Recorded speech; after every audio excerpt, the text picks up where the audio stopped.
Hello, friends. I'm Salil Tripathi from the Institute, and I'm in Lausanne on a very warm and sunny evening with Colin Jackson, the champion athlete, champion dancer, if I may, and a great believer in the importance of sports to improve lives and imbue some values in our lives. And we've been talking earlier today as well about the importance of human rights and how they can be embedded into sports per se, and they are interlinked. Recently, Billie Jean King spoke about that also at the UN. Could you elaborate on that? Why are sports and human rights interlinked? Well, it's perfect because sports itself is a huge voice. I don't think there's a platform anywhere else bigger than sports. We know music always has great resonance to people and it can transcend cultures and even language. But nothing does it. Nothing empowers people like top class sport. So when there's top class sport and you're, I guess, a participant and a champion of it, it gives you a voice. And I think you should always use your voice in the positive way that is possible and give good, clear messaging. Because you know what? This good, strong, clear messaging just makes it, I guess, humanizes you. It makes you see that you see the world a little bit more than just where you are. For myself, a track. I was not just only Right. a track athlete. I travelled. I saw what was happening in the world, and for me, it was really going to be important that anytime that people ask me, is not to shy away from issues. And I think lots of times, many sportsmen and women feel like they should only focus on their sport and not get distracted by anything else. Well, actually, human rights it's not a distraction.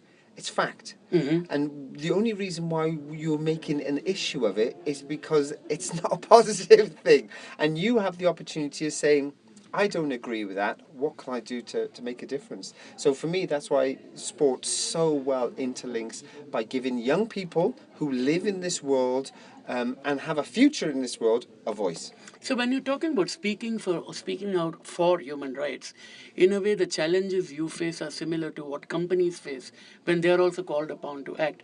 And very often when companies speak out of turn, people say, "What do you know about it? It's a complicated issue." And they could say the same to a cricketer, a footballer, or an athlete that this is too complicated. How Russia treats the gay community, or China treats dissidents, or India treats the Dalits. What would your response to that be? I'm not a simple human being. Yes, I that's right. see and I travel Yes. and I have an opinion. I express it in that particular way. And if you don't agree with something, I see no reason why you can't just disagree with something. Yes. There's nothing wrong with disagreeing with it. You don't have to know the ins and outs and the very intricacies of every statement that is put out there. You just got to have a gut feeling. And you're talking from what you see and how you feel, how a circumstance makes you feel. And who can ever be the person to tell you you don't feel that way? Right. Nobody can. Right. You're the only one who knows Right. that. So if you feel something, just say it. Absolutely just say it. Sometimes, as you say, people may think of it and say, why are we listening to him? He has no clue, no idea. Well, let's see. Yeah. Well, whenever these big sports events take place, clearly there is need to build new infrastructure, stadiums and roads and sometimes airports. Clearly that might lead to some people being moved and so on. And that leads to human rights crises too. What would you want a good sports administrative body to do in future?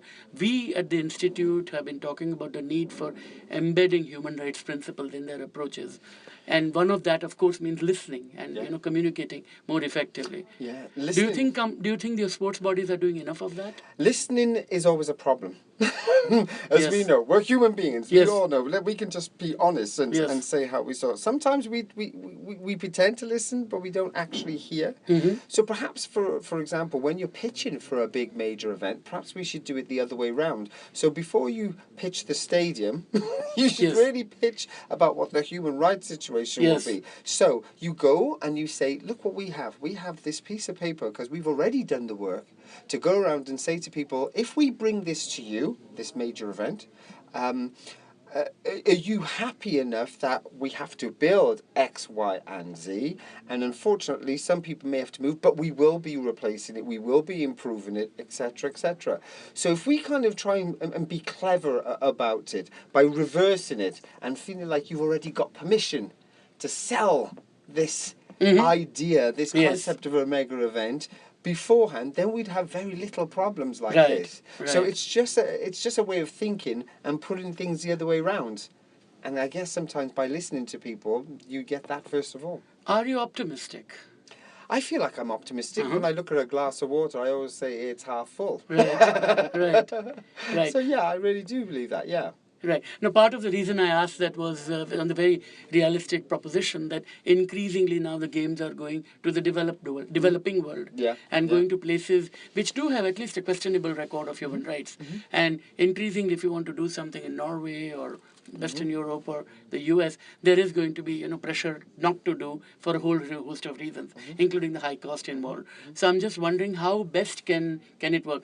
Does it mean organizations like IOC, FIFA should work more closely with the Office of High Commission of Human Rights, for example, at the UN? That would help. Absolutely, Yeah. it would help. But also, you've got to realise some of the major sponsors of these, the partners that Right. get involved in events, they are from the Western world. Right. So they have, you say, the developed world who have these very high ethics and Right. standards, etc. And perhaps they should be the ones that are putting more pressure on to change things around. Right. Or to just be open visually and say what the situation is there and try to make it clear and make sure there's some kind of work that's going on in the background that will allow this story to be told. And I think for me that's really the important thing, is not to shy away from anything or incidents. People, as I say, are not fools. That's one thing. We can never say people are foolish. Yes. So when you hear a story and you listen to it, of course they will know what it's like. They'll have an idea, Yeah. and they'll have sympathy. Right. And the key thing for us is to perhaps create more empathy with people who are suffering from these human rights situations. Perhaps our attitudes would change more, and we would do things, and like I said before, do things in the right order. Right. To get our message across and to also make a games a successful and happy one all around. Yes, that's a wonderful note to end on, and maybe all go faster, higher, and stronger, right? Absolutely. That's what they say, yes. Absolutely. Thank you very much indeed. Thank you for your time. Thank you.